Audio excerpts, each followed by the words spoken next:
They don't want you to be able to use this technology anymore. And they're probably worried about finding condoms and stuff inside, frankly. But that's not what it's built for necessarily. Maybe it was. Some of these barrows are longer, and you also have the mound builders in the US. You have all these other things like Serpent Mound in Ohio that you can go to and see this in the US. I'm only doing the English ones right now.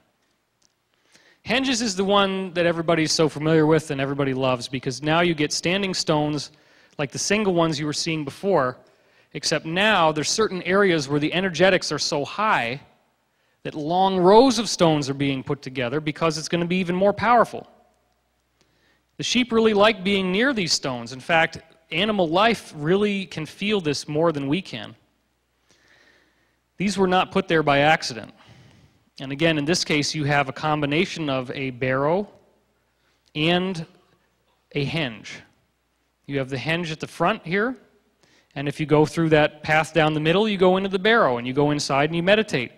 Maybe the henge in the front helps focus the energy that's flowing through the center of the barrow. Here's another henge out there just hanging out in the middle of the English countryside, and some of them are in France, some of them are in Germany. They're in Ireland too. They're all over the place. Here's another one. Of course, here's another one. Here's another example. One of the most impressive, which unfortunately has been lost to the ravages of time to a large degree, is Avebury. Now, what you're going to see here, if you look closely, is that all of these different stones, all of these different little dots that you see as you go along here represent individual stones. This looks like a giant serpent. Here's the head, and here's what it's eaten in its stomach. If you look up at the top in the middle there's two little rings of stones inside. That represents the meal, and then here's the tail down at the bottom. Down here is one of the barrows. This is Silbury Hill, the best barrow of all, the most famous one and the most well-structured one. Look at the geometry. Look at how it's a perfect equilateral triangle between the head of the snake, the tail of the snake, Silbury in the middle, and then here's the area up here. Now, what this was for, this was a gigantic technology. This is a machine. It's a machine that's built based on, if you look around it, the contours of the mountains, the contours of the land, so that a bunch of people get inside this area right here and they have a big party and they all meditate and chant and run around and do fun stuff, and they're changing consciousness for themselves and for the planet. That's what this stuff was built for. It's a consciousness technology. Of course, Stonehenge being the greatest example of all, these sarsen stones, as they're called, are gigantic in size and very beautiful to look at. What you may not realize is that at one time there was a whole ring of them like this. That's what it used to look like, and all the stones that have fallen have been identified in the soil, because the more they fall down over time, the more that it rains each year, they fall further and further into the ground, but they've all been found. So this is known to be true. I'm not making this up. What we know is that Stonehenge was used to identify solstices and when the moon and the sun were traveling and what would happen, because during certain planetary alignments, certain times of the year, these zones on the Earth became much more energetically active. Are these ancient structures connected? The answer is yes, through the signs of ley lines.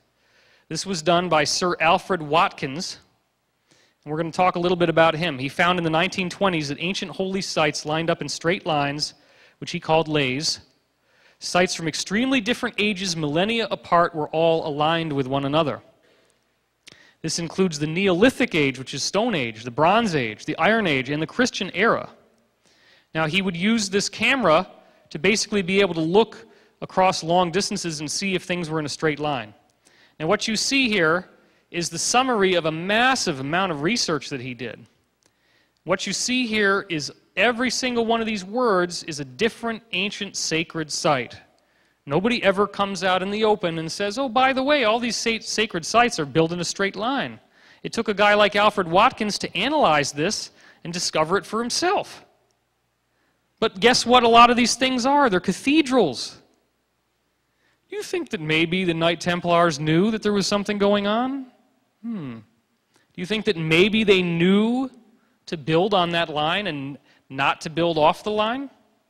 Do you think that maybe if you build a church which acts as a funnel for this consciousness energy, that if you build that domed roof for the church out of stone over that line, that it's going to harness more of this energy field from the universe, and that in so doing, it's going to become a resonator so that when you go to church, you're going to be experiencing a revelation, a higher consciousness? Do you think that maybe the stained glass window and the Gregorian chant music are creating harmonics that help you harmonize with the field? Absolutely. So here's some people from his Stonehenge club, the Straight Track Club as it was called, the ley line hunters. Here's a barrow that had trees growing around it.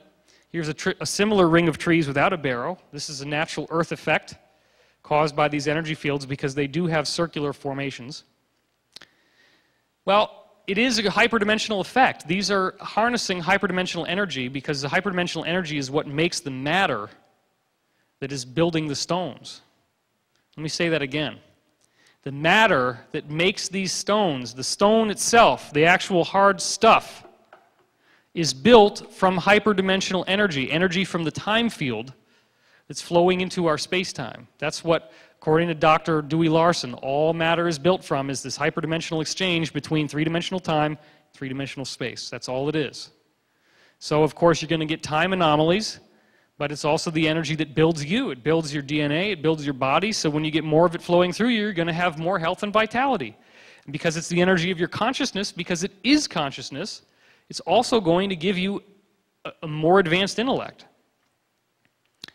So the way that we can actually prove that this global grid, these energy lines, has a hyperdimensional effect that can completely pull you out of our three space of length, width, and height, the three-dimensional world, is with the research of Ivan Sanderson.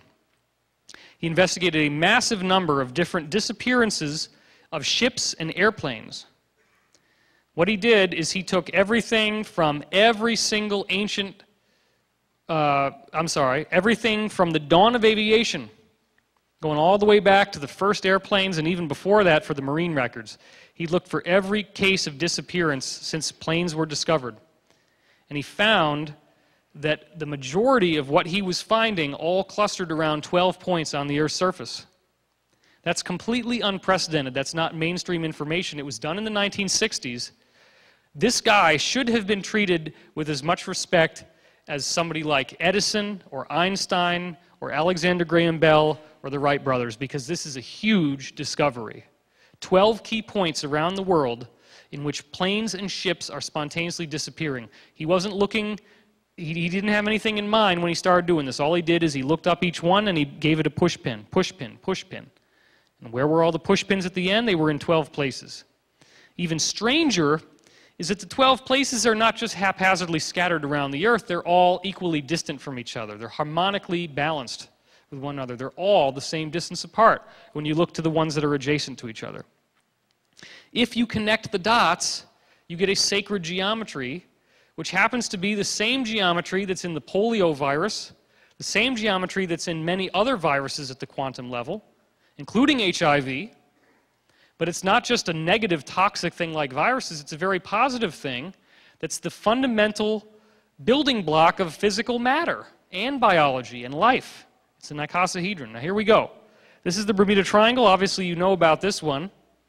Believe me when I tell you that there are many, many airplane disappearances that cannot be explained, where they've never found oil slick or flotsam on the surface of the water. All they find is a missing plane. It's on the radar 1 minute, it's gone the next. There's no oil slick, there's no wreckage, nothing. And they don't find anything on the surface, on the bottom of the ocean floor either. It's gone. What happened is it's passing through a portal. It's passing through a time gate, a gate into another frequency of reality, a parallel universe in which time is three-dimensional.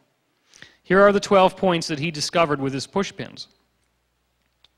Take a close look. You see the Bermuda Triangle off the coast of Florida. You see another one near Brazil in South America. You see another one here on the land in Africa, another one down here by Sri Lanka. You see one that's the Himalayan mountains, all that crazy stuff like the Master and Teachings of the Far East, Tibet, all that stuff up there. You got some that are out in the middle of the Pacific Ocean here, which is a real lonely area to get stuck in. The Easter Island is down here. And then you got one here, which is the Devil's Triangle, That's officially been declared a disaster area by the Japanese government. They do not allow you to fly or sail through this area.